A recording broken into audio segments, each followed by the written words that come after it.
Jesus said to the disciples, "When I sent you out without a wallet, bag, or sandals, you didn't lack anything, did you?" They said, "Nothing."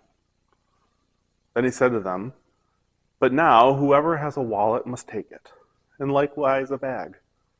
And those who don't own a sword must sell their clothes and buy one. I tell you that the scripture must be fulfilled in relation to me." And he was counted among criminals. "Indeed, what's written about me is nearing completion." They said to him, "Lord, look, here are two swords." He replied, "Enough of that." Admittedly, this passage has been a contentious one to study. Some would say that this is Jesus' way of condoning self-defense and arming oneself in case they were to come across trouble.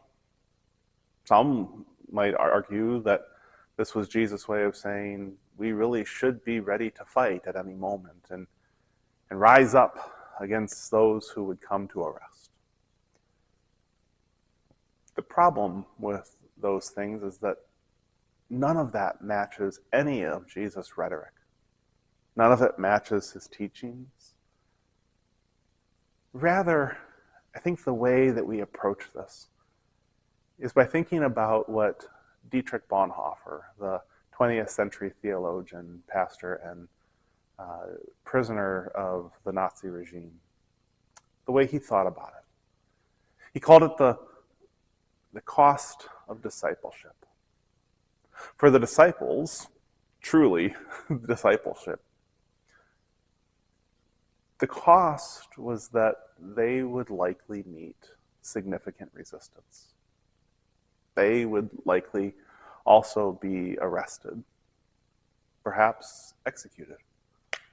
They would be labeled as part of what Jesus was doing. They'd be labeled as among the criminals too, as Jesus points to Isaiah. So is Jesus saying we really should go and sell your t-shirt so that you can buy a sword? I don't think so. I think rather what he's pointing to is this cultural notion that carrying a sword is a means of self-defense. And so by being told to go and sell their clothes to buy a sword, he's saying you are going to be in a position in which you are going to be offended in the truest sense of the word. Not offended as in your feelings hurts. Someone is going to come against you. That is the cost of this discipleship. Now, when we get to the last verse that I shared with you, the disciples look around and they say, "Hey, Jesus, look, there's two swords right here." And Jesus' response is, "Enough of that." Now, that's been translated in different ways, and some may hear it as Jesus saying, "That'll do." But others, and I would approach it the same way, hear it as Jesus saying, "Put them down. You're not getting it. You are going to have those who are going to come against you, and your instinct is going to be to defend yourself, to defend me, to defend us." And we get to this later. But I need you to have a new instinct. I need you to have a new instinct that says that we expect this, that this is part of what it means to be a disciple, is that we will have to sacrifice ourselves. There will be a cost to this. Jesus certainly knew it better than any of them. The cost of his ministry, the cost of his generous love would be the cross.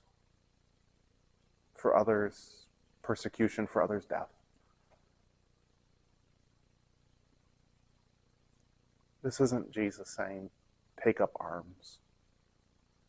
This is Jesus saying, be ready for the reality of what our love is going to bring.